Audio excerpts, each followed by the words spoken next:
Pre mature ejaculation अगर आपका with in 2 minutes और उससे बिलो चलता है, ये आपको फर्टिलिटी पे भी इश्यू दे सकता है। इस चीज को समझते हैं। पहला पॉइंट साइकोलॉजिकल और दूसरा फिजियोलॉजिकल।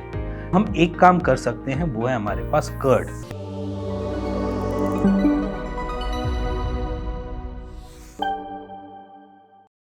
नमस्कार दोस्तों, मेरा नाम डॉक्टर हिमांशु दमन, आपका स्वागत करता हूं सीड फिट के चैनल में। और आज बात करने जा रहा हूं आपके साथ एक बहुत कॉमन प्रॉब्लम की, वो है प्री मैच्योर इजैकुलेशन की। प्री मैच्योर इजैकुलेशन अगर आपका विद इन 2 मिनट्स और उससे बिलो चलता है, तो इट मीन्स कि वो आ जाता है एक घेरे में, जिसको हम बोल देते हैं कि जल्दी इजैकुलेशन, शीघ्र पतन या प्री मैच्योर इजैकुलेशन को। अब ये किस जगह पे हो सकता है? क्योंकि सबसे पहले क्या होता है, जब भी हम किसी के बारे में सोच रहे हैं, किसी भी फीमेल पार्टनर के बारे में सोच रहे हैं, ये तब भी हो सकता है, पहला। सेकंड, अगर हम कभी इंटरकोर्स की प्लानिंग कर रहे हैं और हम फोर प्ले की तरफ होते हैं या फोर प्ले के अंदर होते हैं, तब भी हो सकता है। या फिर हम इंसर्शन की पोजीशन पे हैं, जैसे ही हमने इंसर्शन स्टार्ट करने की कोशिश करी तभी इजैकुलेट हो गया, तब भी प्री मैच्योर इजैकुलेशन की कंडीशन क्रिएट होती है। Premature ejaculation it's not a big task to handle it, क्योंकि उसको हैंडल करना ऐसा नहीं है कि कोई मुश्किल की पार्ट है। बट इसमें भी हम दो तरीके से इस चीज को समझते हैं। पहला पॉइंट साइकोलॉजिकल और दूसरा फिजियोलॉजिकल। साइकोलॉजिकल आपको कभी कभी महसूस होगा प्री मैच्योर इजैकुलेशन की कंडीशन, बट फिजियोलॉजिकल आपको अपनी हर एक इंसर्शन या हर एक इंटरकोर्स के टाइम फील होएगा, क्योंकि ये मोमेंट सबसे खराब होता है एज इन रिलेशनशिप में भी और एज इन पर्सनल लाइफ के लिए भी, क्योंकि आप यहाँ पर अपनी सेल्फ एस्टीम के साथ अपनी ईगो को भी हर्ट करवा रहे होते हो जब प्री मैच्योर इजैकुलेशन की कंडीशन आपके साथ होती है। अब इसको हैंडल कैसे करना है, अब उसके बारे में बात करते हैं। देखो, इसको हैंडल करना बहुत ईजी है, बहुत ज़्यादा मुश्किल टास्क नहीं है। बेसिकली हमें अपने पास चाहिए कंट्रोल। कंट्रोल कैसे आएगा? सिर्फ दो चीज़ों से। एक पहला पॉइंट कि अगर हम उस जगह को, अपने पेल्विक या पेनिस की मसल्स को इतना स्ट्रॉन्ग कर दें कि जिससे वो कंट्रोल ले आए। जैसे कि हम बाइसेप्स बनाते हैं, नॉर्मल बाइसेप्स में हम क्या करते हैं, बाइसेप्स कर्ल्स करते हैं। कर्ल्स करते हैं तो हम क्या करते हैं, अपनी मसल को वियर एंड टीयर की कंडीशन में लेकर जाते हैं। बट यहाँ पर हमारे पास कोई ऐसी कंडीशन नहीं है जिसको हम वियर एंड टीयर करें, बट यहाँ की मसल्स को हम स्ट्रॉन्ग कर सकते हैं। अब उस स्ट्रॉन्ग करने के लिए हमें कुछ एक्सरसाइज की रिक्वायरमेंट होती है। सो आपके पास पहली एक्सरसाइज जो मिलती है वो मिलती है कीगल एक्सरसाइज।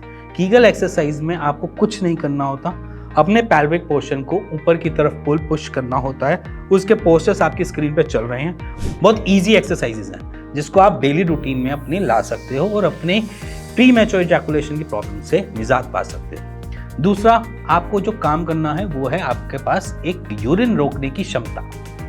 यूरिन रोकोगे और छोड़ोगे, स्टार्ट स्टॉप की पोजीशन आप यूरिन करते हुए अपनी करोगे, जिसकी वजह से आपकी वहाँ की मसल स्ट्रांग होगी। जैसे कि हम कोई भी काम करते हैं, हम अपने राइट या लेफ्ट हैंड से कोई सा भी काम करते हैं, तो बेसिकली हमारी मसल्स यूज हो रही होती है।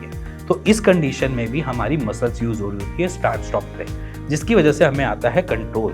अब कुछ पेशेंट्स हमें ऐसे भी टकराए हैं जहां पर वो ये कहते हैं कि इसमें हाथ को यूज कर ले क्या, बट यहाँ पर हाथ को यूज नहीं करना। यहाँ पर आपको सेल्फ कंट्रोल सीखना है अपने पेनिस के होल से। तो वहाँ पर आप सिंपल अपने आप को ही यूज करना है, अपने ही शरीर के पार्ट्स को यूज करना है। तो स्टार्ट स्टॉप आपने यूरिन करते हुए रोकना है, करना है, रोकना है, करना है। अगर बाई चांस वो थोड़ा सा पॉसिबल नहीं भी हो रहा, 4 बूंदें गिर भी जाती हैं, तो भी पैनिक नहीं करना, क्योंकि आने वाला टाइम जो है इसी एक्सरसाइज से आप कंट्रोल ले लोगे। स्टार्टिंग बिगिनिंग लेवल में मे बी शायद 2-4 ड्रॉप्स आपकी ऐसे ड्रॉप की तरह गिर जाए, बट उससे पैनिक नहीं करना। अब रही बात इसके बाद एक ईटिंग हैबिट में कुछ चेंजेस लाने के लिए, हम मोस्ट ऑफ द पेशेंट में ये देखते हैं कि जहाँ पर भी हम प्री मैच्योर इजैकुलेशन की शिकायत देखते हैं, वहाँ पर मेटाबॉलिक एक्टिविटी हमारा ठीक ठाक या एक्टिवली काम कर रहा होता है, तो जिसकी वजह से हम प्री मैच्योर इजैकुलेशन वाली शिकायत देखते हैं। अगर हमने उसको कंट्रोल में लाना है तो हम एक काम कर सकते हैं, वो है हमारे पास कर्ड। कर्ड की एक प्रॉपर्टी है, दही की, योगर्ट की एक प्रॉपर्टी है कि वो स्तंभक की तरह काम करती है, जिससे हमें अपने इजैकुलेशन पे थोड़ा सा टाइम मिल जाता है। तो यहाँ पर कर्ड का इस्तेमाल आप कर सकते हो एज एन डाइट पे। और अगर आपको इसको फर्दर रिक्वायरमेंट है या कुछ जानना है, समझना है, तो seed.fit पे जा सकते हो, अपनी क्वेरीज रेज कर सकते हो और उसके रिगार्डिंग हमसे सॉल्यूशन ले सकते हो। और अगर आपको ये प्री मैच्योर इजैकुलेशन बहुत लंबे टाइम से बना हुआ है तो ये आपको फर्टिलिटी पे भी इशू दे सकता है, आपके कंसीव करने के चांसेस को कम कर सकता है। वो उसके पीछे रीजन बता दूं कैसे। जब भी हम इजैकुलेशन के टाइम पीरियड में होते हैं तो हम अपने टाइम पीरियड और फीमेल के टाइम पीरियड से बहुत शॉर्ट होते हैं, जिसकी वजह से हमें कंपैटिबिलिटी नहीं मिलती, ना ही फीमेल की कंपैटिबिलिटी ना मेल की कंपैटिबिलिटी, जिसकी वजह से हमारे स्पर्म उस जगह पहुंच ही नहीं पाते जहां पर उसको पहुंचना चाहिए और ब्रेक डाउन करके हमें एग से फीटस डेवलप या एम्ब्रियो बनना चाहिए, क्योंकि उस रास्ते तक वो पहुंच ही नहीं पाते हमारे स्पर्म। जिसकी वजह से हम ये देखते हैं कि प्री मैच्योर इजैकुलेशन के पेशेंट्स में कंसीव का एक इशू आता है और फर्टिलिटी इश्यूज क्रिएट होते हैं। तो इसीलिए अगर आप प्री मैच्योर इजैकुलेशन के पेशेंट हैं और आप भी अगर सफ़र कर रहे हैं अपने कंसीव में, तो आप नीचे दिए हुए नंबर पे हमें कॉल कर सकते हैं और मेरी टीम से बात कर सकते हैं और उसका एक राइट सॉल्यूशन दे सकते हैं। इसी के साथ अगर आपके अंदर कुछ भी क्वेरी है तो सीड.फिट आपके साथ खड़ा है, आपके बराबर में खड़ा है। आपको बस कॉल करने की देर है और साइड बाय साइड विजिट करने की देर है seed.fit पे। इसी के साथ मिलेंगे नेक्स्ट वीडियो के लिए, तब तक के लिए नमस्कार।